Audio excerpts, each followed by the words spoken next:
ስሜ ብርቱካን እባላለሁ። ተወልጄ ያደኩት ስናን ወረዳ ነው። ከእናትና ከአባቴ የመጀመሪያ ልጅ እኔ ነኝ። እኔን እንደወለዱ ነው አጋጣሚ አባቴም ወደ መንትን ያለ የተሰደደው። እናቴ በህይወት ያረፈችው በወሊድ ምክንያት ነው። ከዛ በኋላ ምንድነው የተደረገው? አያቴ ጋር እንዳድግ ቆየው።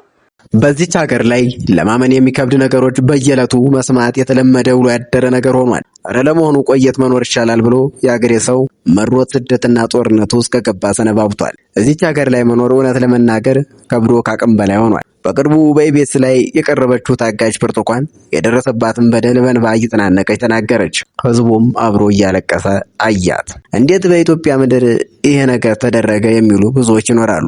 ነገር ግን ከቅርብ ጊዜ ወዲህ ለመስማት የማይቻሉ ኢትዮጵያ ውስጥ ከደርዘን አልፏል። ከዚህ ልጅ የሚሰማው የመከራ ድምፅ ለብዙዎች ቁስል አድርጎታል። እያንዳንዱን የገጠማት በሚዲያ ቀርባ ዘርዝራ የተናገረች ቢሆንም ሀሳቧን የተነፈሰችበት ሚዲያ ካስተላለፈው በኋላ ለምን ከማህበራዊ ድረገጽ ላይ ያጠፋው የመጀመሪያ ጥያቄ ይሆናል። ይቺ ልጅ ውሸቷን እስከሆነ ለምን ሲያረጋግጥ ወደ ሚዲያው ለምን አወጣው? ከሚዲያውስ ለምን ሊያጠፋው ቻለ?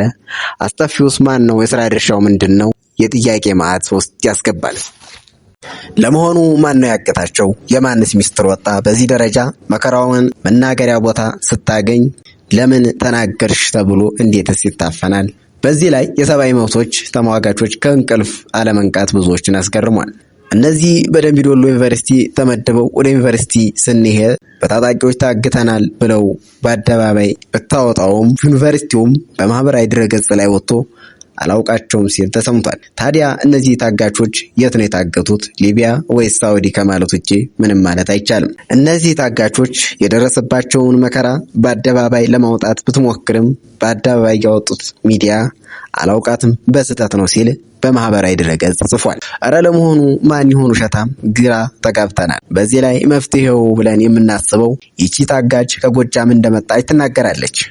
ስለዚህ ለእውነቱም ለውሸቱም የልጅቷ ቤተሰብ ለሚዲያ የኛ ልጅ ነች ብለው በአደባባይ ወጡ። የኢትዮጵያ ሕዝብ ከራሱ የመከራ ኑሮ በላይ የሚሰማው ነገር ከብዶታል። በዚሁ ላይ ወደ ደምቢ ዶሎ ዩኒቨርሲቲ የሄዱትና በታጣቂ ኃይሎች ታገቱት ወዴት ገቡ? የህዝቡ ዳግም ጥያቄ ነው። ከርዕሳችን ሳንወጣ ይቺ ታግታ የነበረች ልጅ ዶክመንተሪ ፊልም እየተዘጋጀ ነው መባሉስ ምን ያህል እውነት ነው?